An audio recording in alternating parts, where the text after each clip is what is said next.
amount of $1,800,000. The second is a general obligation grant anticipation note in the amount of $1,700,000.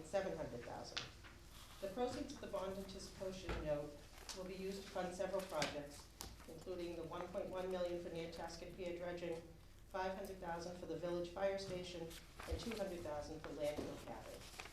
The $1.7 million grant anticipation note will be used to fund the seawall project as we wait for the funds of the grant. We solicited bids for these notes and received 4 bids, the lowest bid submitted by Fidelity Capital Markets, with a true interest cost of 2.5%, which is quite favorable compared to our original projected and budgeted rate of 4%. At this time, if anyone has any questions, I'll take those. If not, I would ask the clerk to read the vote and ask for the approval. Questions? Could I just ask, maybe the town manager might be better, so like, do you mind just giving like a little bit of background on each project on how we got to here, just so that for my, because I know like, I know that, I think everybody's familiar with the Nantasket Ave seawall replacement, but just with the landfill closure, the village fire station, and the Nantasket Pier dredging, just, Yes.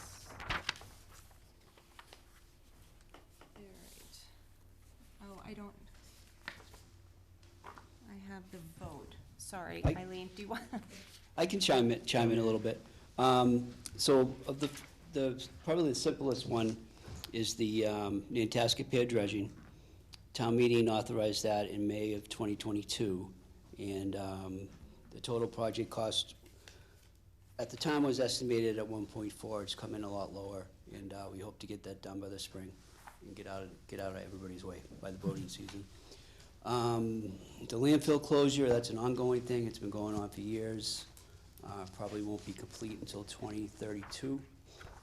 We're in the delineation phase right now where we have to really, when you bury trash, you don't really keep a record of where you put it. So we have to, we're in the research and design portion of that project. The village fire station's been out to bid. Construction is imminent. We hope to have that done this year. That was approved by town meeting in May of 2023. And then the federal government's been a little bit slow on reimbursing us. We're grateful for the assistance and everything. But they've been a little bit slow in reimbursing us for an Nantasket Ave seawall project, but that should be done this year as well. And we're just asking for a little bit of money to help us with our cash flow so we don't have any short-term deficits. So then the landfill closure piece, that's just the beginning of this process. It's just the research and design portion of our steps. Correct. Okay. Sounds good. On the seawall project, Thank is that just a, kind of like a bridge? So that'll be paid back when the federal funds come through? Yes. Great, thank you. Any other questions?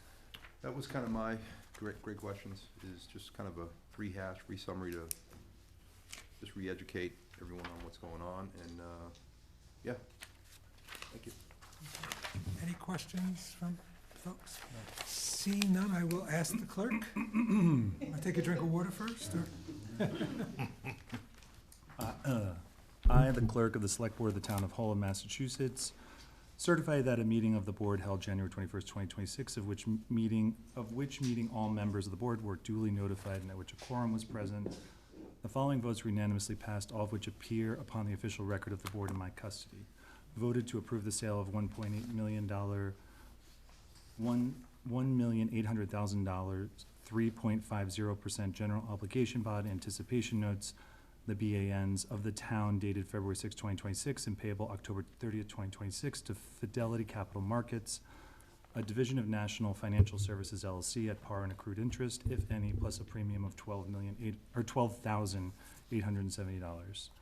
Further voted to approve the sale of $1.7 million, 3.50% general obligation grant anticipation notes, the GANs, and together with the BANs, the notes of the town dated February 6, 2026 and payable October 30th, 2026 to Fidelity Capital Markets, division of National Financial Services LLC at par and accrued interest, if any, plus a premium of $12,155. Further voted that in connection with the marketing and sale of the notes, the preparation distribution of a notice of sale and preliminary official statement dated January 8, 2026, and a final official statement dated January 15, 2026, each in such form as may be approved by the town treasurer, being hereby ratified, confirmed, approved, and adopted. Further voted that the town treasurer and the select board be and hereby are authorized to execute and deliver a significant events disclosure undertaking in compliance with SEC Rule 15C212 in such form as may be approved by bond counsel to the town, which undertaking shall be incorporated by reference in the notes for the benefit of the holders of the notes from time to time. Further voted that we authorize and direct the town treasurer to establish post-issuance federal tax compliance procedures and continuing disclosure procedures in such forms as the town treasurer and bond counsel deem sufficient, or if such procedures are currently in place, to review and update said procedures in order to monitor and maintain the tax exempt status of the notes and to comply with relevant securities laws. Further voted that any certificates or documents related to the notes, collectively the documents, may be executed in several counterparts, each of which shall be regarded as an original and all of which shall constitute one and the same document. Delivery of an executed counterpart of a signature page to a document by electronic mail, in a PDF file, or by other electronic transmission shall be as effective as delivery of a manually executed counterpart signature page to such document, and electronic signatures on any of the documents shall be deemed original signatures for the purpose of the documents and all matters relating thereto having the same legal effect as original signatures. Further voted, Do you want anybody else to take over? it's not the water, it's the breath. We're counting on you right now. Further voted that each member of the select board, the town clerk, and the town treasurer be and hereby are authorized to take any and all such actions and by them and or any of them to be necessary or convenient to carry and to effect the provisions of the foregoing votes. I further certify that the votes were taken at a meeting open to the public, that no vote was taken by secret ballot, that a notice stating the place, date, time, and agenda for the meeting, which agenda included the adoption of the above votes, was filed with the town clerk, and a copy thereof posted in a manner conspicuously visible to the public at all hours in or on the municipal building that the office of the town clerk is located, or, if applicable, in accordance with an alternative method of notice prescribed or approved by the Attorney General as set forth in 940 CMR 29.032B, at least 48 hours, not including Saturdays, Sundays, and legal holidays, prior to the time of the meeting, and remain so posted at the time of the meeting that no deliberations or decision in connection with the sale of the notes were taken in executive session, all in accordance with General Law, Chapter 30A, Section 18 to 25, as amended, dated January 21st, 2026. Nice job. Thank you. Thank you. Any further discussion? Seeing none, I'll ask for a motion. So moved. Moved by Gray, second. Seconded. Seconded by Taverna. All in favor? Aye. Eileen, Mike, thank you so much for the work that you did. Oh, yeah.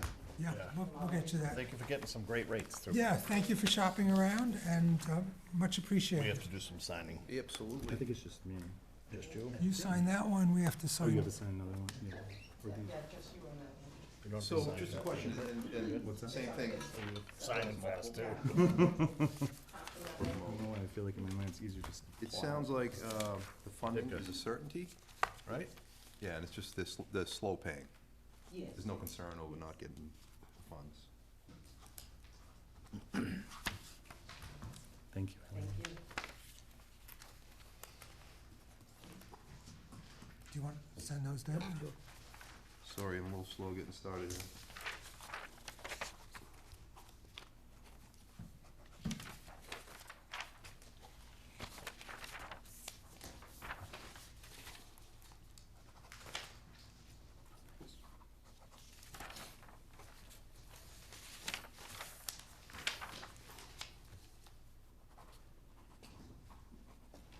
This feels like mortgage Don't worry paperwork. about it. Oh, thank There you. you go. My favorite. Home ahead. You got more to go. My favorite thing. Oh, there you go. You got warmed up, huh?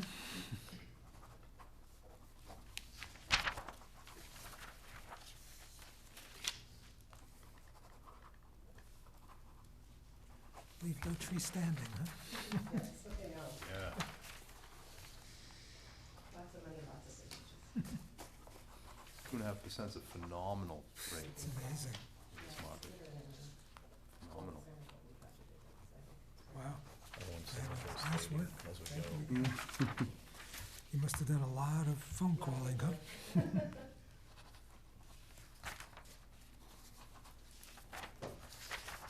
That's the last one? All right.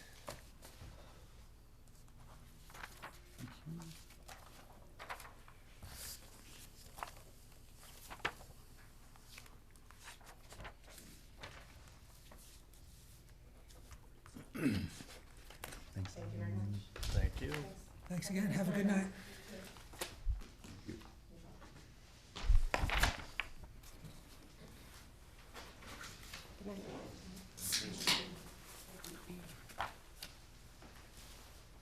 Okay, next on the agenda is John Riley, Chair of the USA 250th, and I've practiced this, Semi-Quincentennial Committee. Got it right? Yep. Makes it easy. Now you tell me. John, the floor is yours. It doesn't have the same ring as the bicentennial, but, as you know, the board voted to establish a 250th committee, which we started meeting, we switched to remote because we had trouble making quorums for the, in-person meeting, but we will be going back to in-person meetings as needed, but, presently we're doing, remote meetings. The town clerk, Larry West, has been working with a local vendor to establish a vector, which would be used on all branding items, flags, t-shirts, buttons, etc. And that's what it looks like, which incorporates the wave. Thank you. No worries. Incorporates the wave, the Just the lighthouse, cable. Hull, and the United States. So we are planning on putting that on white flags and having that be the flag that we put out for sale that anybody in town can purchase. And we had some vendors last time in the 375th, mostly the hardware store sold them. And I believe they agreed to do it again for this celebration. So we're working on that. They're still finalizing that vector. There's a couple other changes, minor changes, like we're trying to put one more band on the lighthouse that will correctly reflect Boston Light. So we have been meeting. We planned some events for every month going right up through August. And you'll see in the next few weeks, there'll be letters going out looking for monetary support and people to participate in the celebration, whether organization, clubs, etc., yacht club, saltwater club, youth sports, etc. So we're trying to get everybody involved and all the people, just like before, it'd be very similar to the 375th, we'll have the parade and the field day. That'll be in August, traditional Hull Gala days. We made a decision not to compete with surrounding towns on the 4th of July because literally everybody will be looking for stuff, parade participants, fireworks, etc. around the 4th of July. So we're going to avoid that. We're going to work at the beginning and the end around the 4th of July, so we're not competing with anybody else. And we have enough going on the 4th of July to begin with here in town, as you all know from being here firsthand. So the first kickoff event will be the Snow Row. The Lighthouse Museum is doing on March 7th. The 250th committee is having the Hingham Militia come down to fire off a salute when they start the Snow Row. So that's actually, that's an example of them co-branding or co-sponsoring it with us. They use that 250th branding. So that's the kickoff. And then in March, we have presentations, which will be, we plan at the library. It will be about revolutionary food, revolutionary printing, etc. It'll be a series of events at the library. There'll also be one from an Indian chief, Chief Tom Frederick, who has agreed to speak, and he'll be doing the Native American point of view, speaking. I don't know what their point of view would be on the United States. It could be an interesting topic. History nonetheless. Interesting discussion. So, as I said, starting with the Snow Row, we're getting into some lectures, and then the Lifesaver Museum is doing an educational harbor cruise, which will be, I think she said it's going to leave around 10 in the morning. It'll be able to hold 200 people. Tickets will be about $35. In April, we're planning a restaurant week, which will be around the week of school vacation.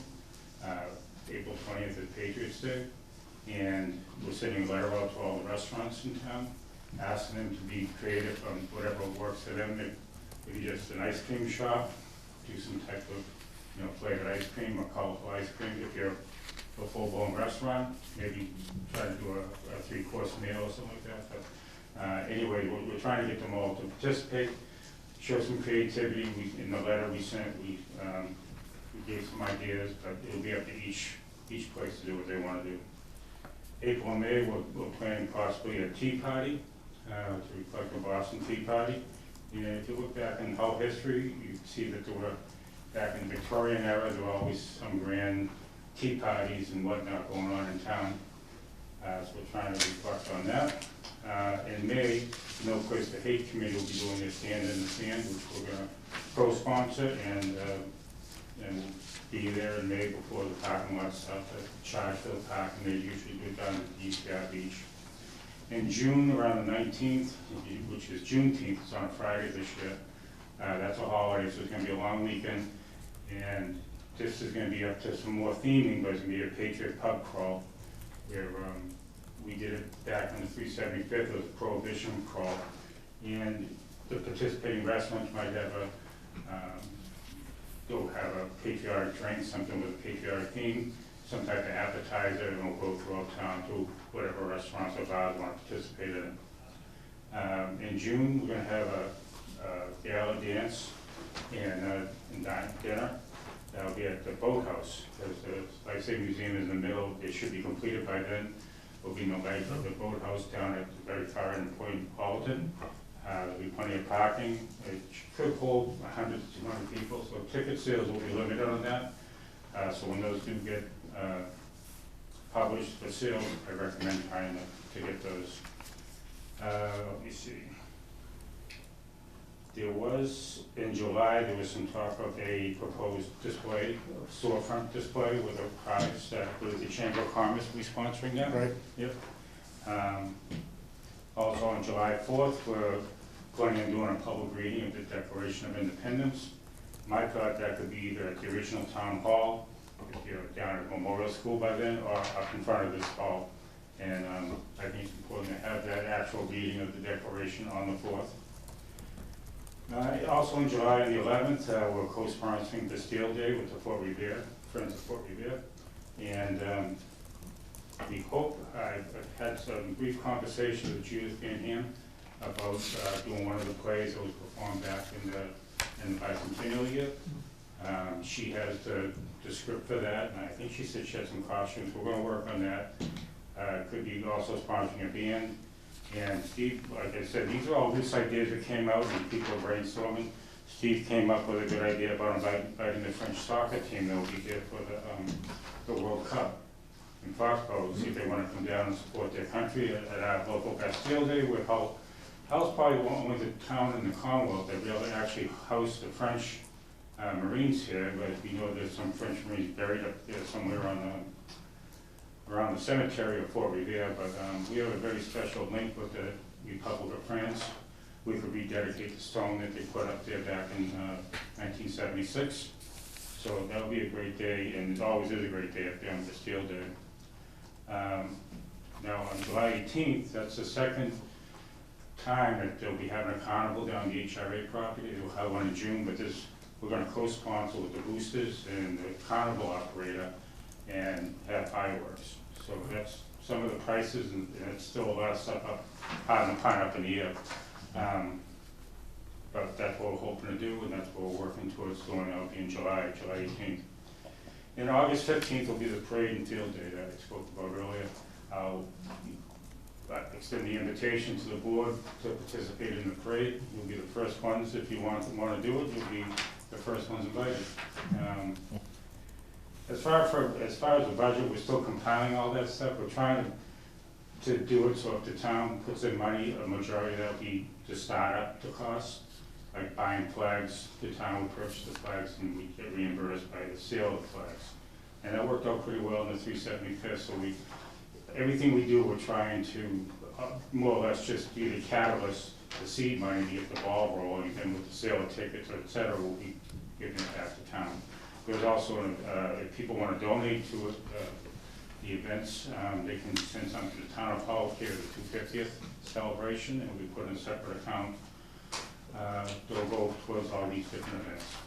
And as I said, we're sitting there kind of a loose network, a loose framework, so that people, when they get it, they might have an idea, they may want to do something in August, and then maybe September or whatever, but this is something that we want people to be involved in. On the town website, there's a page that people can sign up or get information or join in the subcommittees on these different events. So if they have an event they want to do and they want to bring it to our board, we're meeting on Tuesdays at 5:30 remotely. You can check in and get the the link to go on. But we welcome any and all ideas and any and all volunteers who may want to participate in some of these events. As I said, you'll see letters going out probably in the next week or so to restaurants, people who are seeking donations, like the banks, real estate agents, et cetera. Anybody in town can donate any amount. But we plan on having sponsors. I believe the top one we decided on 1776 for a monetary loan. So the top one was 1776 when we got down to 1,000. That was Steve's idea.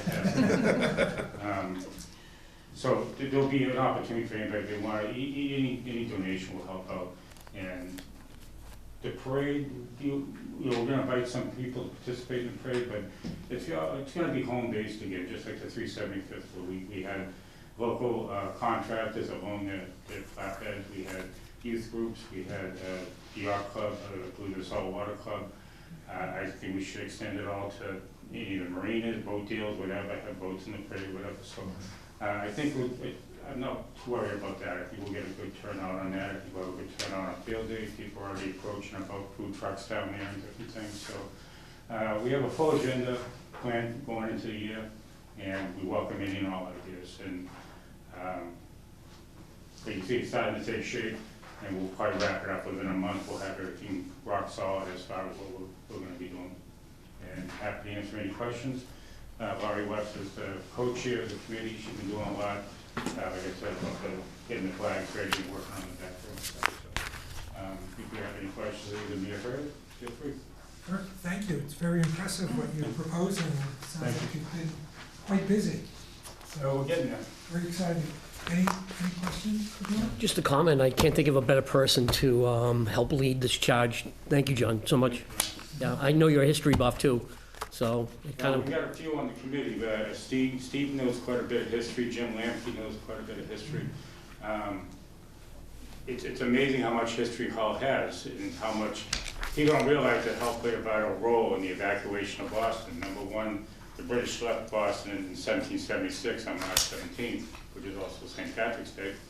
And they sat right off the coast of Hull till about they finally blew up the lighthouse. They set the lighthouse on fire on June 13th. But they left because we had cannon in Hull, and it sunk one of the small whaler boats, and that's when they went to Halifax and never came back. So the reason was because they were targets to the people of Hull that had the cannons in place, and they fled. And so it's like, that's why the Port of Boston was able to open again. And that's left out of the history books, but that's something we should be proud of, because like Hingham always does a very violent reenactment. You know, that was just, they were just foraging for some grain. They used to come to Hull all the time and steal grain or animals or whatever, or they'd hold some of our people hostage in exchange for some food or some grain or whatever they might need on the ships. And so it's really quite interesting once you start to dive into it, the role that we did play at the start of the revolution. Thank you. That is amazing. really good. Thank you. We look forward to learning more about our world. Yeah. Any other thoughts or comments? Yeah, so, yeah, fantastic. I was really interested to see what the first presentation would be. This is like how do you even tackle something like this? And it sounds like you got a bunch of people together, you've got a bunch of really good, solid ideas. And I love the fact that it's gonna be a really long-term celebration, right? There's gonna be a ton of events, and there's, co-sponsorship with other groups. It's all, really, the French soccer team may take us up on that offer. It sounds really cool, right? Well, it's really important this time in our country's history how there is such division that we can all come together. The whole country is built out of little towns, just like Hull. And if all these towns come together, it does help to show that we are united. We may fight amongst ourselves that have divisions, but when it comes right down to it, we are united, and we do celebrate the American experiment. It's not completed, probably never will be completed, and our country continues to evolve and change. But we recognize that, and we realize that's part of the glory of being American. Well, So again, your presentation proved exactly why we put you in this position. I remember the day we did it. But fantastic, and I'm happy to see all this. What's more impressive to me, though, is the fact that we don't really have a budget or funding for it, and you guys, on top of doing all this, are also fundraising, which, is a tremendous task, so again, kudos to all that. Well, something that helped us is we're close on the heels of doing the 375th celebration. So we have a lot of the letters, we have a lot of the documents ready to go. We have some ideas on prices and how to go about doing it. So it really gave us a leg up on it. And that's why I wasn't concerned that we had a couple of months there. We really didn't do too much, but we're all coming together now and it's moving forward quite quickly. So one last thing, and this goes back to, I guess, the town. I actually tried to join the last meeting, and I think it was like 5:20 PM for 5 o'clock meeting. It was about 20 minutes after it started.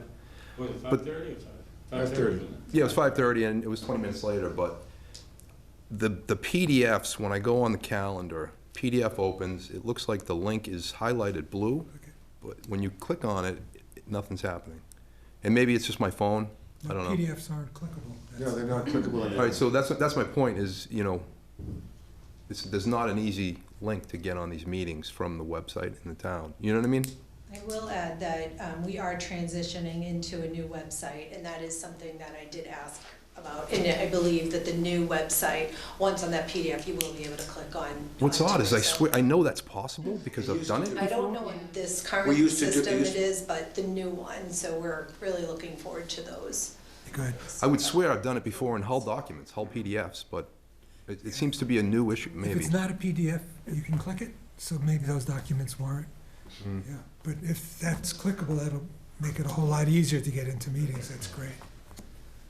I did want to just add that we have reached out to Representative Mosquito and Senator O'Connor and have asked them to help facilitate a partnership with DCR so that any and all help that they can just join in the participation, even if there's banners that they put up on their buildings, or even the possibility of any kind of celebratory flags on their light posts, and something, Yeah. anything that they can show that they are contributing toward the celebration would be really helpful.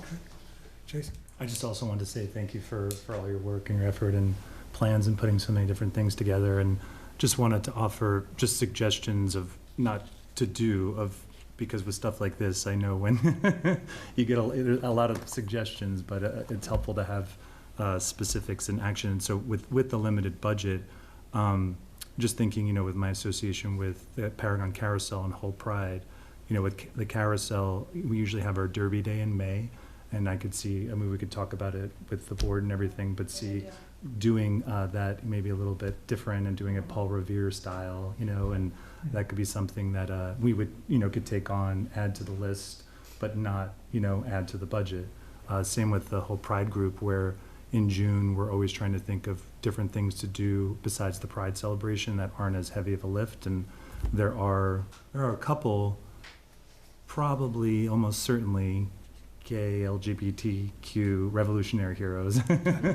So if it's something to partner with the library and you're doing lectures and you need other people to do lecture support or book club support, there's that as well. So I'm happy to, follow up with you both, and as you're fleshing this out, again, not to add work, but to, and I'm sure there's other organizations that are listening that hopefully can propose things that fit the theme, but don't add to your lift and add to your cost, Well, so. For example, once the letters go out, people will be saying, hey, our group, Hull Pride could do a co-sponsor with the Hull 250th, and, all it is you put the vector Yeah. on your mailings or whatever. I thought about, I want to contact Craig Wolf with the auto show, maybe sponsor an award or a trophy for the most American car or something, so let them decide what they want to I do. think you would, Little I think you would nod. like If you that. get a horse and buggy from I know 1776. that, I know they have different fishing derbies and stuff like that in the summertime down at Safe Harbor, A Street, the Saltwater Club. Try to join on with them. But there'll be a lot of ideas coming out once they know that things are up and running. It really doesn't, it's an easy lift saying, okay, here, we're gonna co-sponsor that with you and, use our logo, and it's all towards the celebration. Yeah, it only helps the organizations too, to have all the information in I one forgot about place, the and, Derby yeah. Day, that's a good idea. Yeah, that'd be fun. Thank you. Again, thank you, and thank you to your co-chair. You both have done an incredible job, and to the rest of your committee. Just want to hold that up one more time. A really nice logo that you came up with. Couple more little tweaks to it, that's rough. But it looks great. Yes, Mr. Irwin. Yes, David Owen, Freetown. John, will we be having a baseball game under the lights? That's something we talked about at one of our meetings, and it is something we should take a nod to. We actually had some discussion a few meetings back about possibly having a police-fire matchup under the lights to celebrate the first night game. And you being on the Legion and being involved with the veterans, we're gonna extend an invitation out to you folks also to come and join the parade. And pretty much all town departments are gonna be invited, from DPW to Light Plant to Harbor Master. We're gonna hit everybody. We do have some requests going out to HRA for a couple of different things. So we're gonna, like I said, it's really not a hard thing to do. Everybody signs on, they wanna be part of it. And you'll see, well, I'll come back in probably about a month or 6 weeks and give you another update. But by then, we should have everything pretty much locked down. Great. Well, thank you so much again. It really looks quite amazing. Thank you. Thank you. Okay, next is Steve Greenberg from the Hull Chamber of Commerce for an annual update. Thank you. Steve, the floor is yours. Did you distribute these by chance? I sent them to, They're in their okay, packets. all right. I'd like to go through it if I may, all right? Please. So, this is something I started last year. I thought it'd be good to be very public and transparent about what we're trying to do. So that the report outlines the key events and initiatives the Hull Nantasket Chamber of Commerce undertook in 2025. It aims to provide an overview of our activities, achievements, and future projects to enhance community engagement and economic development in Hull. Our goal, right from our bylaws, is to identify opportunities for growth of business and community both locally and at large. And I, of course, want to say that I noticed that in the goals of the select board, it also is economic development year-round. The leadership of the chamber, I'm the president presently. Jennifer Friedman is vice president and will hopefully take over in June. Jim Petrola is our secretary. Kathy Dunn is our treasurer, and Tara Ash is our executive director. We do a number of community events. Our most first one coming up is Stem to Stern. This initiative promotes neighborly interactions through selling household items and fostering community connections. It continues to be a very successful event that will be held in the spring of 2026, and hopefully we can work the 250th into it. If perhaps something as simple as just on the yard signs, putting one of the 250th celebration stickers.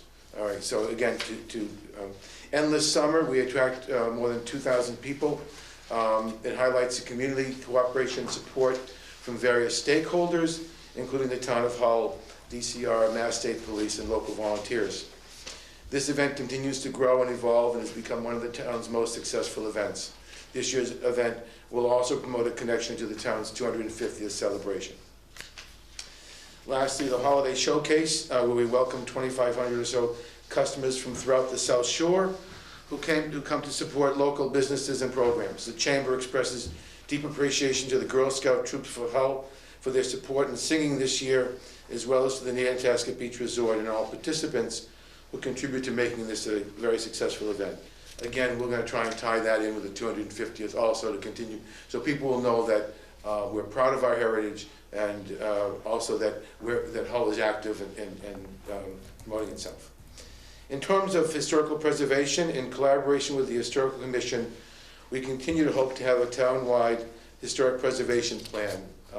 This plan is focused on improving our stewardship of Hull's historical properties leading up to the 250th anniversary, and was approved by town meeting for a $25,000 from the CPA funds.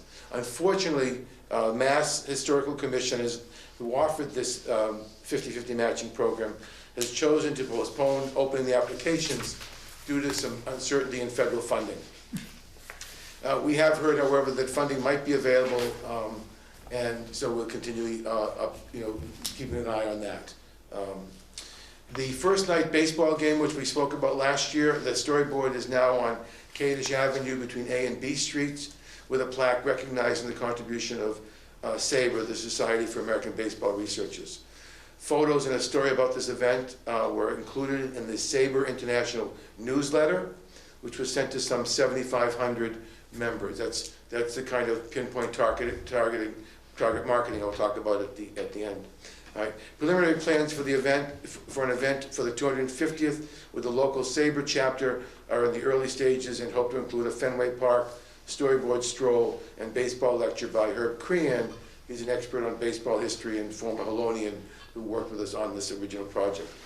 The Chamber is also actively involved with the renewed focus on the stewardship of historical properties in Hull. We've specifically given our support for the Fort Revere landscaping, the lighting of the water tower, the digitization of town records, and the Paragon Carousel and Museum project. In regards to transportation, we've been actively engaged in meetings with the MBTA and the town focused on upgrading the 714 MBTA bus route. One success for all of us so far is that the connection between the ferry and the bus schedules has improved, making the boat to the beach option more practical for day trippers without increasing pressure on traffic flow and parking. We continue to be involved in discussions on a system of bus stops for the town with the hope that there might be, at some point, the first ever first town hall bus stop. Apparently, there was never a bus stop there. The bus stop was closer to the shore, not from the old railroad map. So this would be the first ever village bus stop. That bus stop, and again we'll hear more about it next week, would allow the Hull Life-Saving Museum to be an actual bus stop for the MBTA. The issue is for the buses to go up and down Nantasket Avenue, there's no place for them to stop. Nantasket Avenue is too narrow, and so if beside the church, that empty lot beside the church, if that works out, it might be a solution, and that would allow that line to work. We'll know more about that in our meeting. Community develop. We've signed a 20-year, actually year-to-year lease for $20 a year for 250 square feet of community space from Procopio Company to establish a welcome center and community space with bathroom. And we're working on a format for the use of the space, both as a place of information and a gathering for visitors and friends. So that's right in the middle of the passageway through. If you've seen, I had the picture at a couple of events. It's really wonderful. They've been wonderful to work with. We'll work with historical material, and it'll be a real addition to people coming to visit. We continue to be involved with discussions with the Beautification Committee and the incredible job they are doing all around town, improving public spaces and building community pride. We're in discussions with them, as John said, about a possible, definitely about a cleanup day and a possible 250th storefront display event. So we're working on that. In terms of economic development, we continue to monitor the ongoing HRA meetings and regularly engage with members of the HRA board regarding options to promote both community and economic development. The Chamber has partnered with Hull Next to develop online storyboard that showcases Hull's character and history. This part of Hull Next has been widely viewed and used, as has the entire site. We're really, because that cost us $0, and it's really quite a wonderful site. Hull Next has continued to be developed as a digital portal. To answer the question, what is there to do in Hull? I want to thank specifically Martin and Arena Davey for their dedication and work on doing this. I've seen projects like this in other communities. They're close to $100,000 plus to the kind of level that we're getting for free. So it's really, and if you haven't gone on, I really recommend it. So that because there are a number of different strolls. There's a brand new historic overview of Hull, so you can see a picture of what the old hotel looked like, and you can see superimposed on a map where it actually was, because there's a lot of questions, and so this kind of thing just continues to evolve. After partnering with Erin Swenson Gorell and the Humans Not Consumers market research study of Hull, we called a meeting at Hull Life-Saving Museum to create a coordinating branding and marketing campaign. 30 people attended this event, and some 14 of them worked on a plan, which was both accepted by the town of Hull Economic Development Committee, and also, thank you very much, supported by the Select Board. We're in the process of formalizing the relationship between the EDC and the Chamber of Commerce to make sure that the rollout of this program goes as planned. And together we will finalize and license a logo and how it can be used. An optimistic expectation is we can generate an additional 20,000 customer visits per year, spending between $50 and $100, adding $1 million, $2 million to the local economy, and hopefully not over-touristing or damaging our character. In conclusion, the Howell Nantasket Chamber of Commerce is committing to fostering community engagement and economic development initiatives. We will continue to cultivate partnerships that support Hull's interests with a focus on improving the community through increased local business activity, fostering pride and prosperity for the town of Hull. Thank you for your continued support and partnership in making Hull even better. Any questions? Thank you, sir. Any questions, comments? Jerry? Yes, thank you, Mr. Chairman. So, I was gonna probably wait till the end of the meeting to discuss this issue, but, economic development number 6, you have an item here, continue to monitor ongoing HRA meetings. Was kinda asked to bring up the topic of the recent vote, and I know the town has no control of what the HRA does, it's a separate entity completely, right? But I'm just curious about your views on the recent vote by the board to reduce the parking significantly in town. It's a difficult issue, as is raising the fine from $50 to $100. Two of them could be looked at as a disincentive to visitation. We don't, but the HRA makes a very good argument that if the HRA is to be used as a public venue, that parking will be lost, all right? I know that the chair of the EDC has asked that there be a joint meeting because, as we all know, parking is a complicated issue. We went through a learning curve with the new metering, the new digital metering, and hopefully we can work together to alleviate this problem. One of the things we focused on in the campaign, the task force campaign, is to use public transportation as much as possible. But it is going to be an issue with 400 fewer cars.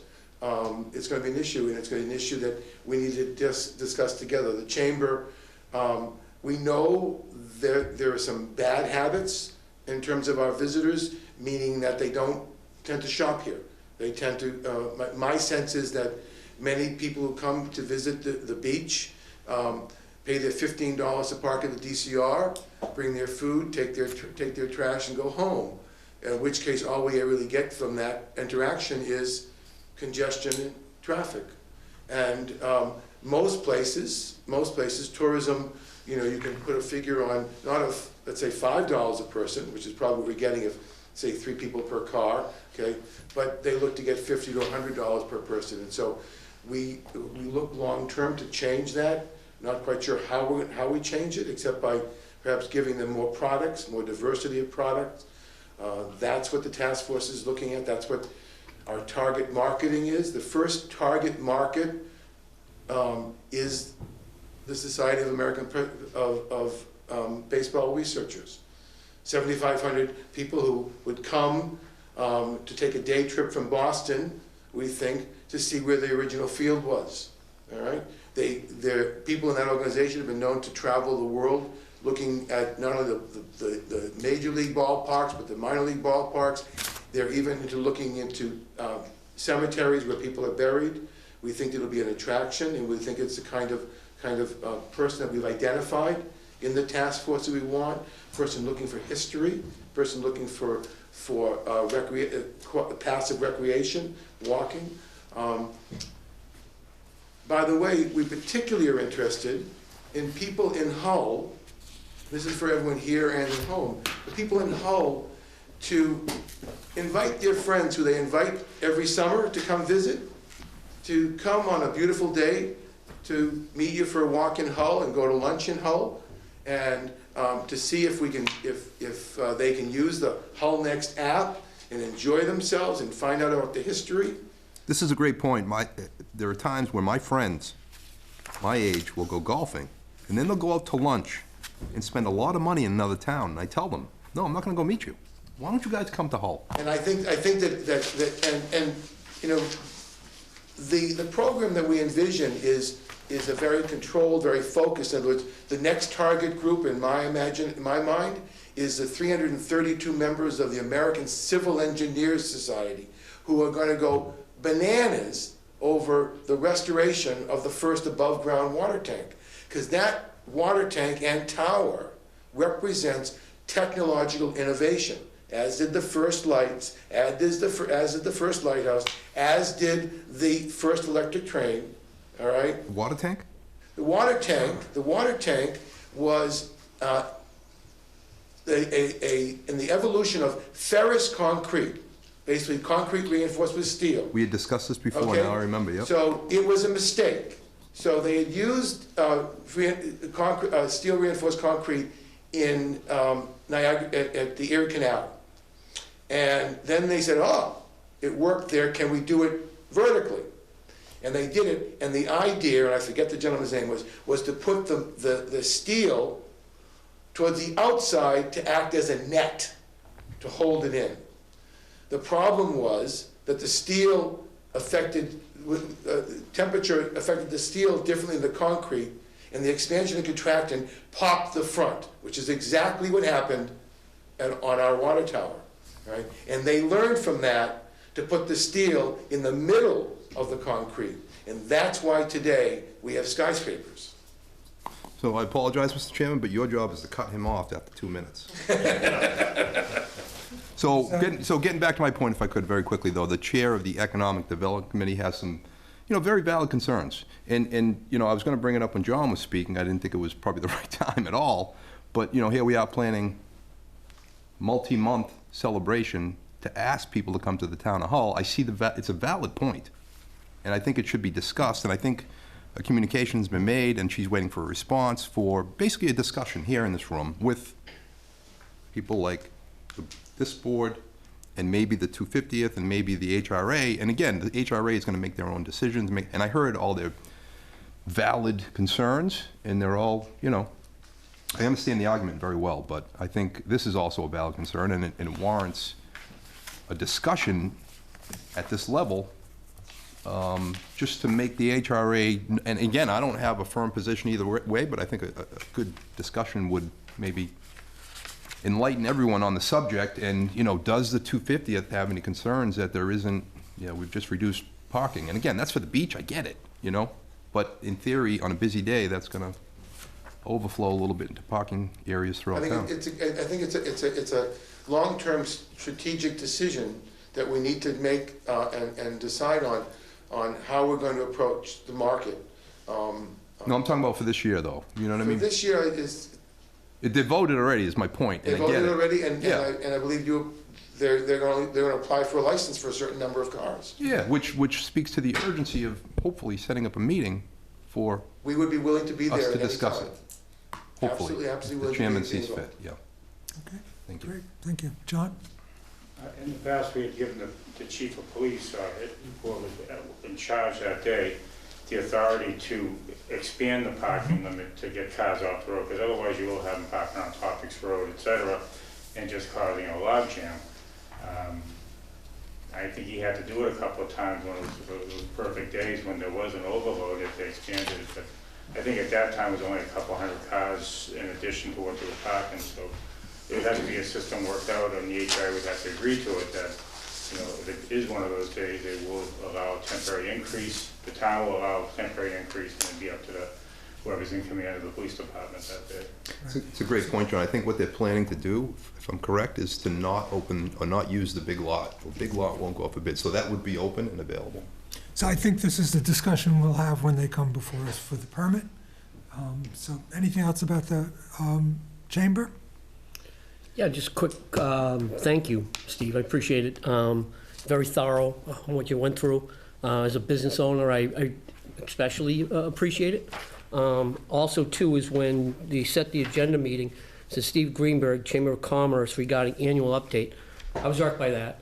So anytime that the chamber wants to come up here and have a discussion about pertinent issues that are important to you, as well as the town, don't wait annually.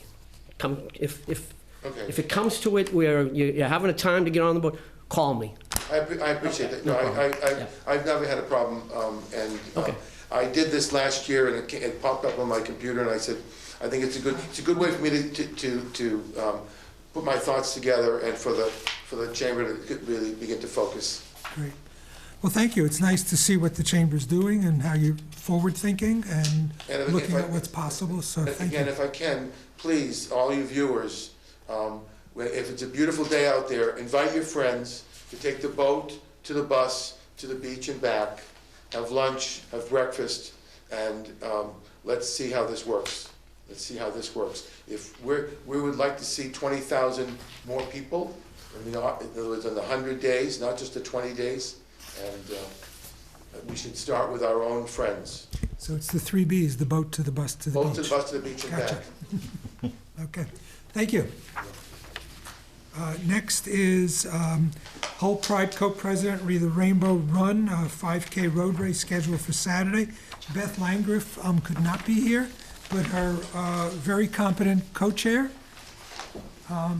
Oh, yeah. Mr. Jason McCann, will report instead. So I'm going to recuse myself from this discussion. I'm the co-president with Beth, and Beth couldn't make it, so she asked me to present it. So, as you can see in front of you here, you have a proposal from the Hull Pride Group for a new road race going from Hull High School out and back on Saturday, May 2nd. This was all due to the work of my co-president, Beth Landgraf, and then also our board member, Susie Cosgrove. As you can see from the memo you got tonight, they spoke extensively with Sergeant Toner, who was amazing and very responsive, very thoughtful. He gave us additional ideas. He connected us with other people, the people at the Struze 5K who do this kind of race. So they work together on the route that will really minimize any disruption to traffic. As you can see from the proposal, it's just for a short time down Main Street. We're making sure to work with the police department for police detail. If we need any other kind of detail, we'll pay for it.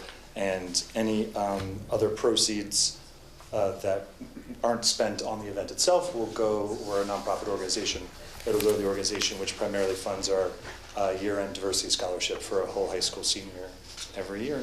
So that's the proposal, and happy to answer any questions the board may have. I have one for you. Do you have a projection of how many people will be participating? We don't. It's the first year. I mean, we're usually very successful with our events. We more recently have partnered with South Shore Pride, so there aren't a lot of other pride groups around the area. So it's us. I think you go down to Quincy now, and you go to Plymouth, and then there's the Hingham Pride Project. So we're the largest pride group around, but this South Shore Pride is coordinating a lot of the other towns. So I'm not saying we'll co-sponsor with them, but we have a good way of getting the word out, and we have a lot of people on our board who are runners, so I wouldn't anticipate very many to start for the first year, that being said, so I don't know, maybe 30 or 40, hopefully more, but if, as we set up the registration, we'll stay in contact with Sergeant Toner to make sure we're not exceeding anything they're not comfortable with. One more thing, which I think is obvious, but I'm going to ask it anyway. It's sponsored by Pride, but it's open to anybody that wishes to register. Oh my gosh, yes. It's open to anybody. It's called the Over the Rainbow Run, but it is an event that is open to anybody, and we're working to try to make it a race that, for people who are runners, that it could be some kind of qualifying race, but also that might not be possible our first year. But anybody who runs or moves is welcome. Yeah, so that was my next question. Are walkers welcome? Yeah, walkers are welcome. Yeah. And then the other thing, John Johnson from Hull Boosters does it with RaceWire in the summer. Maybe he has an email list that you could possibly share with them. Oh yeah, I'll mention that. Yeah, RaceWire. Because we went, with Hull Boosters, that went from 30 to about 200. Okay. So, Yeah. took a while to get there, but No, I mean, it's the numbers, successful. I mean, for sure, we'll be thoughtful about it. And again, Sergeant Toner has just been absolutely amazing with us and extraordinarily responsive. So everything that he feels like we need to make it a safe event, if we're anticipating more people than he feels comfortable with, we'll make adjustments, we'll get additional detail, we'll do what we have to do. Just one more, if you could read the route for folks that Oh are yeah, watching. for people on TV, the route is to go from the high school, so starting at Hull High School at the very point there at Windmill Point. Then it goes down Main Street there, makes a left on Ocean, goes back around Lafayette there, comes back down Spring, then a short little intense hill up towards the fort, around Harbor View, over to Stony Beach, and then back. Downhill at the end, is it? I think that, yeah, no, that Like is downhill, downhill, right? Yeah. So it's not a loop, it's out and back. It's Back out and and back, forth. correct, it's an out and back race, yes. Great. Thank you. Any other questions, thoughts, I'd like to make a motion to approve. please? As No? presented. I'd just like to say, very, very well thought out, good outside the box thinking, and I love the route with the Heartbreak Hill in the middle. Well, and again, this was all Beth Landgraf and Susie Cosgrove, Yep. and other members on our board. We have a 12-person board, it's great. Just others couldn't be here tonight, so. Scenic? It's all to them, very It's gonna be scenic. very scenic. If it's in Hull, it's gonna be scenic, that's for Hopefully sure, good right? weather. Okay, moved by Gray, is there a second? Second. Seconded by McCarthy. Any further comments, questions? All in favor? Aye. Congratulations. We'll all tell Beth you did a great job with this thing. Next on the agenda is Town Manager Jen Constable presenting the light plant budget. And Jen, if you could introduce the new light plant manager? Yes, thank you, Erwin. So, yes, I'm here, joined this evening with Mike Schmidt, who is Operations Manager at Hull Municipal Light Plant, and doing a fantastic job, taking over for his predecessor. Congratulations, Mike. Thank you. So consistent with the Hull charter, the light plant manager is to present the, excuse me, the annual budget to the select board. This presentation was provided to the light board last week. And just a little bit of a different structure in presenting the budget to both the light board and the select board, just to provide a little more content and background information. So just some financials 101 as it relates to the light plant. I just wanted to note that the light plant itself is on a calendar year, not a fiscal year, which is typically July 1st through June 30th. We have a number of funds that are held with MWIC, which is the Mass Municipal Wholesale Electric Company. They're a full-service joint action agency that provides power supply, tax-exempt financing, and other services to municipal light plants. They also assist with planning, developing, and managing energy resources. And they are the entity that Hull Municipal Light Plant engages with. They hold a number of our accounts. So they hold accounts for purchased power, working capital, rate stabilization is a reserve that the light plant has that's in the event of, prices either typically skyrocketing or dropping. There is a stabilization fund in place. A decommissioning fund, which has been used and most recently decommission both Hull Wind 1 and 2. Pension reserve funds, and they also hold OPEB, or other post-employment benefit fund. That fund is fully funded for the light plant, which is somewhat unique and positive news. There's also the pension liability, and that's through the town. The town and light plant employees are members of the Hull Contributory Retirement System. And then there's also a depreciation fund, and that fund is managed by the town treasurer. Just a general overview of revenues that the light plant holds.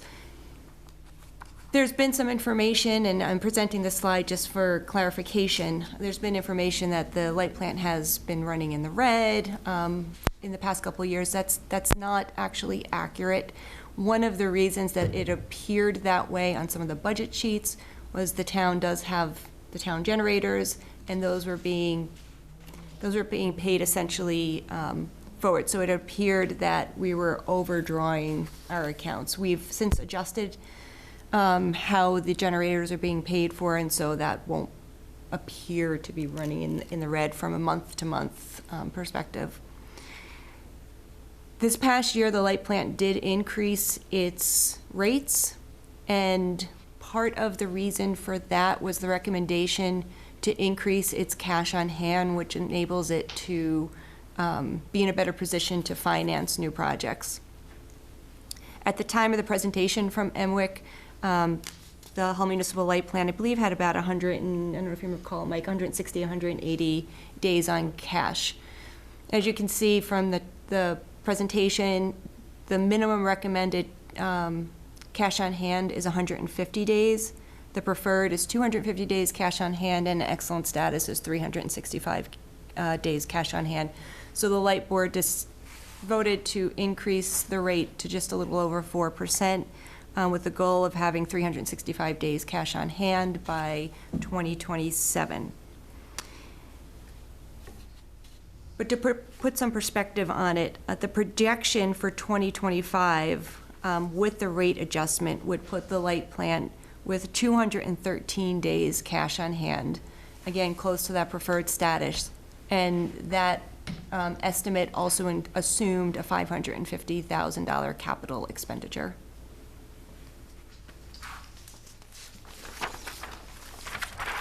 And I think, just in other words, the plant does have healthy fund account to date. I also want to provide just some balances that are with the light plant currently. So in terms of cash, and these are balances as of the end of their 2025 fiscal year, which again is the end of the calendar year. So as of December 31st, 2025, there's close to $1.7 million cash. That's about 23% of their reserve funds. The decommissioning fund had a 1.4 million. That represents about 19% of their funds. The pension reserve was approximately 1.3 million, or 17%. The depreciation fund, which is funded annually at a rate that's 3% of the plant's value, excuse me, was just shy of $1 million at $921,681. That represents about 13% of their funds. And then OPEB also is just below $1 million, and that represents also about 13% of the funds. I could just ask on the decommissioning, that's after Excuse me. Hull 2 was decommissioned? Does that include those expenses? It does not include those expenses. So I believe it's about 400,000. So so it's still close to $1 million, we estimate. There's still costs being realized from the decommissioning of Hull 1 2, so we won't have a final number for that. What remains in that account. The Light Board is talking, and we're looking into whether or not that fund is also a recommissioning fund, and how they might utilize those funds or that reserve going forward. Thank you. Do you mind, Jim, do you mind speaking to the difference in costs? And I know there's a valid reason for it. The high school cost was 150 to 200, decommission that one? Yep. This one's much higher. I think I understand why that is, but I think you give kind of a brief explanation. Yeah, it's all due to the landfill, the permitting and engineering that went into the plan for demolition was a big portion of the cost of removing the turbine. Actually, it was more than the work to remove the turbine, the engineering and the permitting. Fair to say, and I find it a little bit odd, but it was more stringent regulation-wise at the landfill as opposed to at the ocean and the seawall. Yes. The landfill is heavily regulated and permitted. Yeah. And when you bring down a structure of that size, it could create significant disruption, and so. The same thing about the oceans, we can't put a shovel in the ocean. We know we hit the seawall by mistake, right? We fixed it, and, things happen, But we I didn't. just find it odd that the fees, to me, should be somewhat close, what the cost. Yeah, I mean, I guess the difference is we weren't bringing it down in the ocean or on any of the structures. Yes, I realize that it did accidentally hit the seawall, but just as Mike explained, it has a lot to do with the sensitivity of the landfill. The next slide just talks a little bit about the 2026 projected revenues. So those revenues are projected to come in at about $12,510,600. The primary generator of revenue are residential electricity sales, followed by commercial sales, municipal sales, private area lights. Those are instances when you might need to install a floodlight in an area. That generates very small. I think it's $25 an instance. And then just some miscellaneous revenues. But as you can see, residential is at 72% our largest generator of revenue. 2026 projected expenses are similar, a little over 12 million. And those are, the light plant's expenses include purchase power, funding our reserve accounts, operating expenses, admin and general administration costs, the distribution operations, so distribution of the electricity throughout town, distribution maintenance, so maintenance of all the equipment, lines, poles, capital expenditures, power production, and customer accounts. Then I just wanted to talk a little bit and briefly about capital projects that are either in the pipeline or we anticipate to be in the pipeline in short time. And those include a temporary fleet storage. So the municipal light plant's fleet is larger than or more expansive than the housing that we have for it. It's old. We did have to raise the ceilings at some point, and I don't remember how long ago, a few years ago? Is that about 5 or 6, 10 years ago? Yeah, the trucks are getting bigger, and our garages just don't fit them anymore. So while we're in discussions about renovations or relocation of the light plant, Mike is exploring some potential options for temporary storage of those fleets to protect the vehicles. We will be purchasing one new truck, or we did purchase one new truck, so that we can protect it. We're in obviously a highly vulnerable area, so that we could prolong the life of the vehicles. Facility renovation and reconstruction, as this board knows and the light board is aware, that is the joint light plant DPW facility project. And the positive piece on that capital project is, to date, we've spent minimal local dollars on that project, certainly none out of the light plant's revenues, to explore that design and permitting, and that's been done through grants awarded through CZM. Transmission line improvements is probably one of the top priorities out of the light plant, and that is seeking alternative transmission options. As everyone's aware, we are now serviced by National Grid through Hull Lines 1 and 2, that single line service, and we need additional transmission capacity and backup redundancy. A pickup truck, again, will be needed in about 2 years. We have a couple of pickup trucks that are part of the fleet, and then we will also need a digger truck. I believe we have 2, but we need, one will need to be replaced shortly. We do anticipate needing to borrow for these capital projects. At least 2 of them are significant capital projects. EMWIC does provide, one of the benefits of working with EMWIC is they do provide low or no interest cost loans. I believe that is the light plant budget. Mike, I don't know if you want to add anything, or? No, I think you covered it all. If anyone has any questions. Questions, comments? And if I may, sorry, nobody loves this, but Mike Buckley's in the back. He also assists Eileen, our treasurer, and occasionally the light plant with budget-related issues or accounting. So the last select board meeting, I wasn't obviously able to attend, and I've come to enjoy going to those meetings. It's so there's no video replay, no ability to go back. Just, the last board meeting, I understand there were a few of these things discussed. Anything of high interest? Like, I know they had originally voted to build a garage on the site. You had talked about the fact that you need taller garage doors for the new equipment, which is bigger, right? So you talk about temporary fleet stores. Is one of the options a new garage on that site? We're looking at a temporary garage or a permanent, like a steel structure building. Okay. And in terms of facility renovation, reconstruction, is that just general repairs to the existing buildings on that site, or is that? I think that's more so the joint facility, DPW. Oh, it is, okay. Yeah.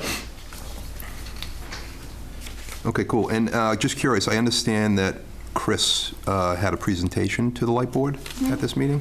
Is that something that he would be able to do for the select board? Or I believe not we've even? already done it for the select board. I want to say on 2 occasions. Okay. It's the same presentation. Okay. I don't know if it was the identical presentation, but it's the same project. Okay. Yeah, I don't know. I didn't get any feedback on what it was and what was involved, but I just heard that he had presented, and I didn't know I if would there say was no any. news is good news then. Like I said, he was gonna put the presentation on the Concom website. Thank you. Any other questions? I'm good. Jen, Mike, thank you both. Thank you. Fair enough. And Mr. Chairman, if I may, in my updates, I was going to talk a little bit about this week's outage. If it's okay, Mike, while we have Mike here, I will, Please. provide an update. I want to thank Mike for the quick work that he and his staff, particularly the linemen, did to address the situation as soon as we did have the outage, which was about 1:30 on, was it Sunday? Monday. Martin Luther King Day, excuse me. So we had an outage at about 1:30. A tree went down, taking down multiple sections of the primary line in Hingham. Immediately, the linemen did respond, as did Mike. As the town knows, and this board, I believe, we do have the backup generators. Some of the information, actually, I'm going to talk about that in a moment. We did have power restored by about 7:30. National Grid was quick to respond, so the tree needed to be removed, the lines needed to be restored. I believe our cross arm came down in a pole. That work needed to take place. Thankfully, it happened during daylight, so I think that was helpful in the remediation work. The generators were brought online at about 3:30. So typically, it will take, the generators do not kick on just because we lose power. I want to remind everyone, because it's been, we've been fortunate and we haven't had a number of outages, and we've only used the generators one time a couple of years ago. When when we lose power, we call in a team of technicians to help get the generators going, monitor the generators. These are 6 large commercial generators generating electricity to an entire community, and so there's little to no room for error. That takes time to bring those technicians on site. Our local staff do respond immediately, and so that did happen. The generators did encounter a little bit of an issue. They were tripping when they initially were turned on, but the matter was resolved. The town came on section by section, so instead of turning the entire town on at one time, they ignited each generator one at a time so that they could, in part, isolate the issue or identify the issue and get power fully restored. But typically, I think the most important sort of public service note or public announcement is that we will turn the generators on in most, if not all instances, where we lose power via the National Grid lines. If there's, the matter or the issue that's causing the outage needs to be assessed. If it's something that by chance could be resolved within the hour, the generators might not turn on because it would take longer to get them running than it would to resolve the issue. But there is lead time to getting those generators up and running. So just a quick question. You clarified a really important point. What you just said, and I think the misconception And I think what I've heard most people believe is it's an automatic switch. If we lose power, within 20 minutes, those things kick on. And that's not the case, right? We have to call, and we have to wait for technicians to get there, and we know, they could be coming from an hour and a half away. Yeah, we have to wait for technicians, but we also need to assess why the outage has happened and what that anticipated outage Sure. timeline looks like. Sure. Mike, I don't know if you want to add anything No. to that information. Yeah, we get the call from National Grid, and they don't even know what the issue is, so we start, investigating the same time they do. It could take, an hour and a half just to find where the issue is. It's a 7-mile-long transmission line. There's parts that run through the woods, down rivers, so that part can take time, and then we do switching within the town hall to prepare for the generators, and then, by that time, usually the techs are on site. So we usually plan, 1 to 3 hours to be able to get the generators up online. Thank you. I think that's important. I think what's also important is that the generators are only used if it's a townwide problem. If the outage is localized, the generators don't respond to that. So I think it's important to underscore both of those, that it takes time to identify the issue, get the generators back online, but also that it's only if it's a townwide problem with the lines coming into the town. Yep. Great. And I think we all owe a debt of thanks to you and your crew for doing the work that you did and getting it back on. Yeah, no problem. That's what we're here for. Yep, well, thank you for that. So I think there was an accident in my neighborhood yesterday, and these guys were right back out there again.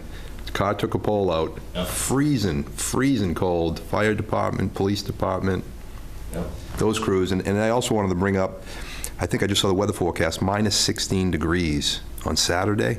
So, again, these guys are going to be right back out there again. We could have another issue. That's where you get ice on lines, and lines can come down that way as well. But I also wanted to just ask a question about the, Hull's plans for potentially a warming center with the renovations at the middle school. Like, do we have, I'm sure you have an emergency plan, right? But is that the worst case scenario? We lose power and we have to move people to a warming center. I know it was always done in the past. I actually used to help out a little bit. And everybody congregated at the middle school in that kind of emergency. Is that still the plan? It's been, I don't remember the last time we opened the middle school as a warming center. I think it's been quite some time. That is the location. There's 6 also years ago, maybe, I'd say. Was it during the Don't know the event. the blizzard year? We may have opened it momentarily. I think that was the only time in recent history. But that would be the warming center. There's nothing going on at the middle school right now to prohibit that, but that would be a call largely called by our emergency management team. Depending on the day, the senior center is an option, the library is an option. Any public facility, if somebody needs a place to warm, we make available to them. They are public buildings. The warming center would need to be, it's not my call. It's emergency management's call. I can't answer that question right now. We're not planning to open it. We have a pre-storm meeting scheduled tomorrow. No, I know those things happen in post-emergency, right? But I know they have those plans all in place. They're very organized and all that, but I'm just curious. Yep. And the other thing, you brought up that question, but the other thing I want to make note of, because I know there was a lot of discussion about the power being out and how are people communicating. When there's an outage, it could be difficult. There's not a perfect answer to that. We do go immediately to social media. Any outlet that we have, we'll post on the town and maybe even start on the municipal light plants websites. But the emergency management page, which has a tremendous following, posts updates. We now also post them to the town's social media pages. But if the power's out, we have a limited amount of time that cell service may continue, and it may only be up to an hour. But if power is out, most people now are on, they don't have landlines. And so you might not have phone service, you might not have that internet service, so you might not be able to receive texts, phone calls, emails. It sounds a bit archaic, but the best option and the most reliable option is to have a battery-powered radio. You should always have that in your emergency kit. One thing that we can do, and we actually did do at this event, is provide updates through WATD and radio, so it's 95.9 FM, I believe. That is one surefire way that doesn't require electricity and might be a potential option. We'll continue to post if we're able to, in the hopes that it's reaching people. We also have Code Red. Unfortunately, we were not necessarily able to use it in this instance, and it's really not designed for power outages. It requires constant messaging, staff to record those messages, push those messages out. Our staff who have that information largely are on site, and so it can be done. It's not always the most practical in an event that requires frequent updates, but it is an option. And we're limited there on Code Red right now. Code Red was hacked a few months ago. They changed their entire platform, and we need to bring our staff right now. The fire chief is the only individual trained on the Code Red services. So if we had an emergency that warranted a Code Red or required a Code Red message, we could get that out.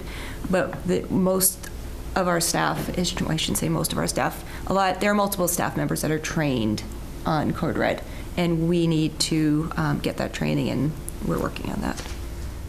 I hope that addresses communication issues in an event, this recent event, and then we will keep everyone posted on what we anticipate to be Sunday into Monday storm. Yeah, thank you. So And you did, I'm quick sorry. question, now that we're talking about the light plant, is there any update on the town's lawsuit against National Grid regarding the feeder lines? Yes. The light board, I think we can release this. The light board voted not to pursue the case with National Grid, and based on council's recommendation, that was sitting with the single justice. Was that at the last meeting? No, Oh. that was some time ago. I don't know, Mike, if you want to add anything. Essentially, it gives us the option, we've had such, notwithstanding the last weekend, but we've had pretty good luck with the transmission lines.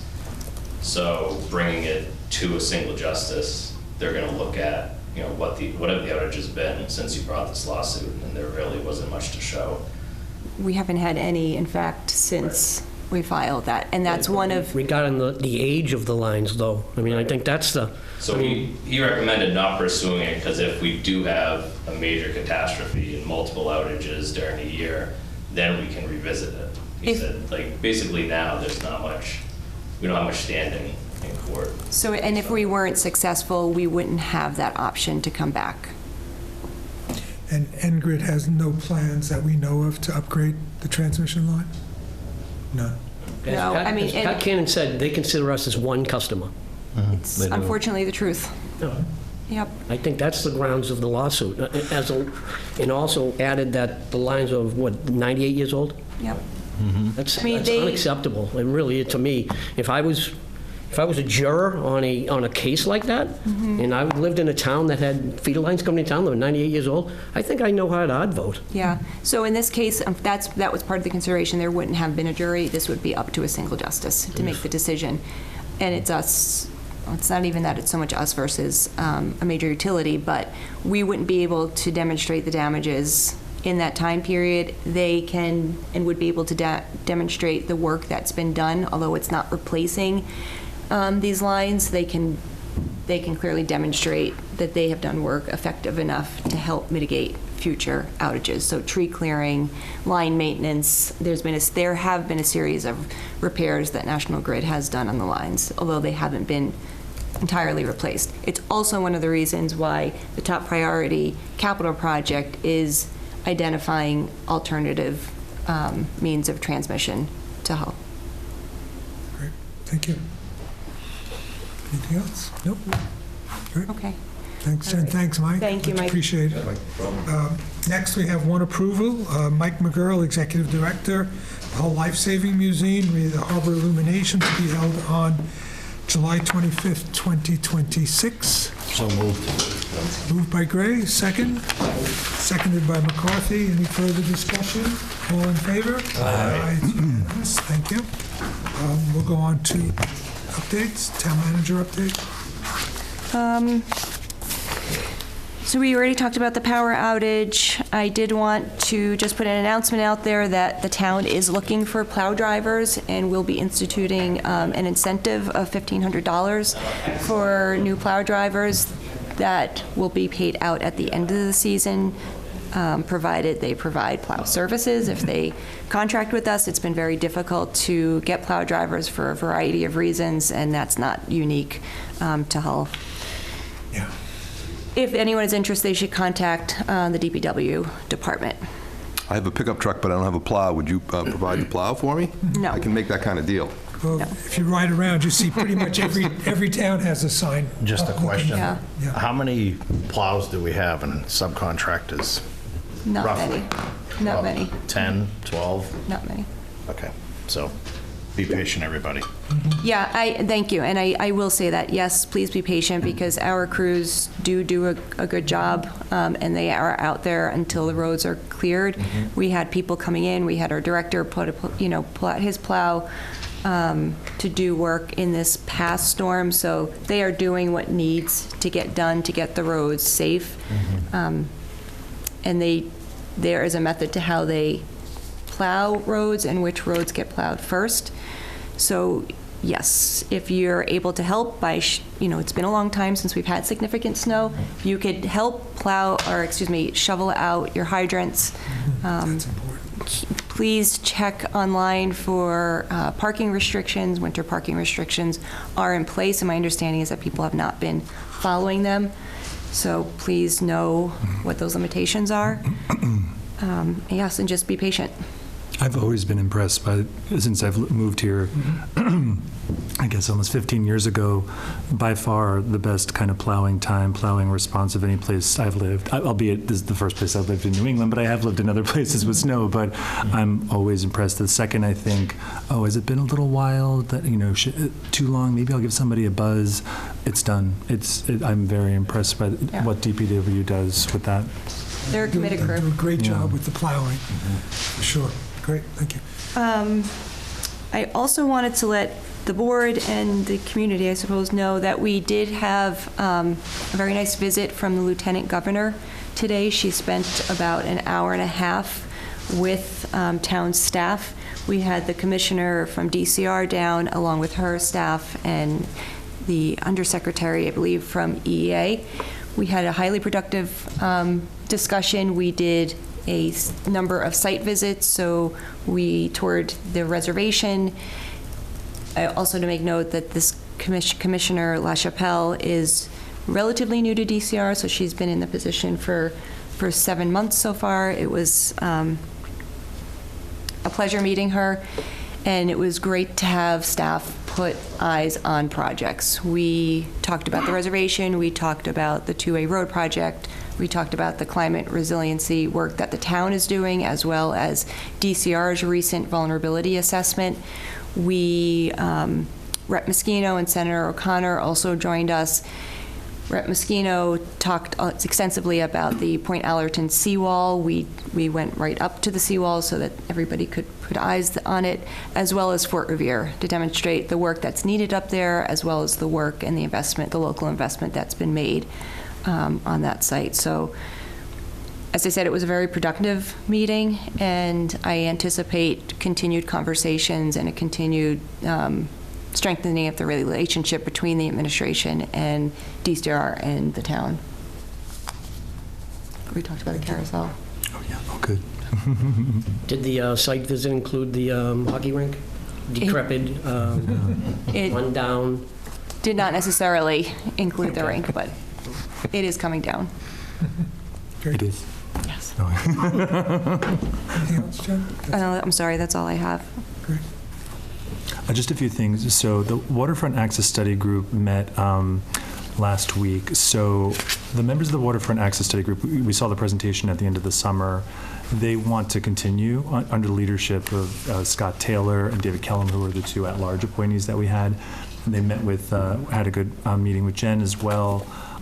So basically, they're going to come before us soon, and I'm going to work with them on a proposed revised charge for the group, something more like Waterfront Access Advisory Committee. The idea being that, you know, we really spent a lot of time on that group, going through nearly every site of waterfront access, but it didn't necessarily isolate a list that was super prioritized, or in the sense that there's still a long list, and we didn't go too deep. And the idea here is to go a little bit deeper, help the town, you know, help Matt Sullivan from the Community Preservation Department, and convert more projects into possible capital requests and insert into our capital planning system, particularly for the bigger projects. So that's great. I want to thank Scott and David for continuing to be interested, and they'll come before us soon to continue their charge. I believe we have them coming in on the 4th, February 4th. On February 4th. Okay. If you need more time, let me know. Yeah, I'll mention to them. And then the zoning bylaw study group that I'm the new appointee for has been very active. We've had 2 or 3 meetings since my appointment. We have 2 more scheduled. I'm working. Keeping you busy and out of Keeping trouble, huh? busy. I've been on it before, so I'm happy to be back and actually working well with Julia Parker. We've drafted some proposed changes for the Nantasket Beach Overlay District zoning bylaw guidelines that have been wanted by people in the town. So those have been productive. I know Susan Short Green has also been very active, proposed some suggestions. So we're going to try and meet quickly so that we can get the proposals to the planning board and the select board under the time, like guidelines for a town meeting. So that's moving forward. Next Tuesday, I have the MBTA Coalition meeting. Those are the MBTA meetings that we do with Joe Moschino. And I'm excited for that because that will be results of the MBTA water transportation study that we did in town a few months ago. This was something, a kind of look by the MBTA across all places that can or that do or could have water ferry transportation. And, you know, it's important, I think, for us to continue to be at the table because a lot of that is about expansion of ferry service, but we also want to make sure expansion includes, obviously, Hull and you know, additional weekend service, additional morning and evening times. And then I have the MBTA Advisory Board Ferry Committee meeting on February 25th. Tomorrow, Hull Pride is doing another session with PFLAG called From Bystander to Upstander. It's a free event at 7:30 p.m. at the Hotel Nantasket Beach Resort. And it's a workshop for people to learn about standing up against anti-LGBTQ plus bias in both online and in-person spaces. The presenter from PFLAG, Greater Boston, is one of the best presenters I've ever seen on this kind of topic. So we had good attendance at the last event, and I hope other people will come to that. And the last thing is I am the liaison for the Historic Commission. I haven't been able to meet. They've been meeting at kind of unusual times, but I've been trying to be a good liaison there. I think, you know, you heard from Steve, there's the complication about the Historic Assets Resources Plan, which was kind of something Steve, I think in particular, was really trying to focus the commission on. And so to have that setback there has been, I think, challenging for the members in particular, because as we start to talk about all the different facilities, and we never historically had a plan when it comes to the historic buildings in town, to still not have that, and you know, it's challenging, I think, for them. But I know that they're, you know, we're going to have the Public Safety Building Committee coming up, and I think they'll be eager to have their voices heard there. So that's all my updates.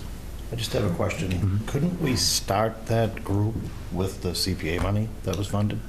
In the end, they only asked for enough money. They didn't ask for enough money because they're really hoping for the match. Right. Yeah, they really thought that they had the match. But Right, but like currently, right now, with even the master plan, we're waiting for more funding, but we started and stopped. I mean, it's probably not healthy to start and stop, but at least even though you can start. I think it's a smaller project that I'm So not you sure need if that it's funding? phased in the same way that the master plan is sort of being phased. All right, just a thought. I mean, they could certainly see what they could get accomplished for the 25,000. But I think you have to weigh, would you get a partial plan? But the 50 is coming, if you had 50, it's coming with a consultant that's going to guide you. Yes. If we, And I think they yeah, so I definitely think need that, that's because they important, do yeah. site assessments and more technical work than I believe the committee could do on their All own. right. They do have a rep on that master plan committee, don't they? I think Dennis is the rep on it. Most they should. Yeah, I think they do. I mean, for now, I'll just remind them that that's just the master plan itself Yeah. is the way to make sure. I mean, a lot of it is just around, I mean, the fact of the matter is, there's so many buildings in town that are historic and that would qualify for all different types of historic designation. At the same time, I think we all know the conflict that happens when you move in that direction, about the cost that it increases and the limitations it has. But it's a tough thing, and it's a discussion I think that has to be had, and, you know, everybody's always, I think, in this town in particular, with something like the Paragon Dunes project, very recent, you know, people have obviously a real nostalgic, you know, attachment to buildings that have been here for a long time. Yep. And without having a lot of those historic designations in place, not necessarily saying they should or need to be right away, there's always this fear and concern that something can be gone right away, because we've seen it happen, you know. And the answers for that are always complicated, but I'm just trying to be helpful with it. So. Well, hopefully soon they get a match. Yeah, that would be good. But for now, I'll do the reminder about the master plan committee. I did after we had messaged about it, but I'll remind again. I'm all set. Okay, I just wanted to have two things. One, I wanted to underscore what Jason said about tomorrow's meeting by Help Pride and PFLAG for the from bystander to upstander. Again, I just want to stress that's open to everybody, and it's good information. There are a lot of issues where people can make that switch from being a bystander to an upstander, so that I encourage people to participate. It's important training. Another thing on the Affordable Housing Committee will be sponsoring a ADU workshop, accessory dwelling unit workshop on the 21st of February at Hull High School. There'll be more information about that coming. They're doing it in cooperation with CHAPA, Citizens Housing and Planning Association. So there should be a lot of important information. I just urge people to watch it for more information on that. February 27th? February 21st at the high school. So I don't have much, but I'll piggyback on what Jerry said earlier about this coming weather this weekend. So town residents be prepared. Looks like Saturday Arctic winds and then Sunday 12+ inches of snow into Monday. So be prepared. A lot of stuff down at the hardware store that Mark has, and keep your phones charged as well, just in case what happened on Monday does happen again. So, And be safe out there. be safe out there. That's it. That's it. Jerry? Just one small thing, I just want to apologize. Last week, it was a little uncomfortable moment. I think the chair recognized it during the voting of the renewal of the law firms. And I didn't vote. I had some things I wanted to say. I didn't say it. It's probably not appropriate to bring it up now, but I just wanted to apologize, because I don't typically hold back on what, you know, I just, at times, I think it's best to remain quiet. So I should have abstained or at a minimum, or brought up what I wanted to say at that point, but just a minor point, and I'll try not to do that again. I think, you know, I've communicated any concerns I have in the past, so. Okay, thank you.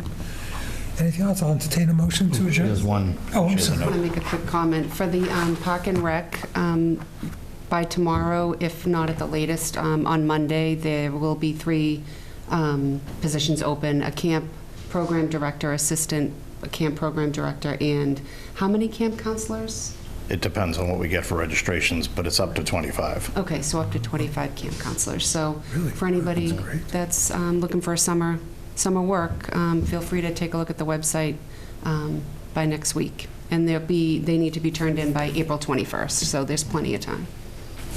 So I'll Thank just you. add that the Council on Aging is looking for a van driver as well? Yes, we are looking for a van driver. We just had somebody stop after a while, so we've had it on actually for a long time, but we're especially looking for one now. It's part-time. I don't have that position in front of me, how many hours, but it is a part-time position.